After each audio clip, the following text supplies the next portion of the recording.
নতুন একটি উপন্যাস নিয়ে কিছু কথা।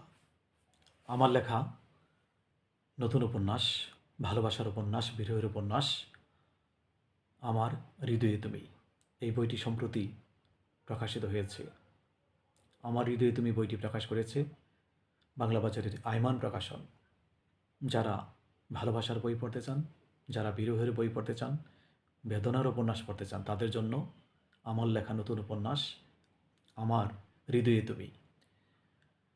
রকমারিতে অর্ডার করলে বাংলাদেশের যে কোনো অঞ্চল থেকে এই বইটি সহজেই কেনা সম্ভব। যে যেখানেই আসুন সেখান থেকেই বইটি রকমারিতে অর্ডার করলে কিনতে পারবেন। খুব অনায়াসে বইটি তারা রকমারি.com আপনাদেরকে বইটি পৌঁছে দেবে। আমার হৃদয়ে তুমি একটি ভালোবাসার উপন্যাস। আমার হৃদয়ে তুমি একটি বিরহের উপন্যাস। আমার হৃদয়ে তুমি একটি বেদনার উপন্যাস, যাতনার উপন্যাস। যারা ভালোবাসার বই পড়তে চান তারা নিঃসন্দেহে বইটি কিনতে পারেন। এইটুকু বলি, আমার হৃদয়ে তুমি বইটি আপনাদের চোখের জলে ভাসাবে, কাঁদাবে, মনে দাগ কেটে যাবে। সবাইকে ভালোবাসা।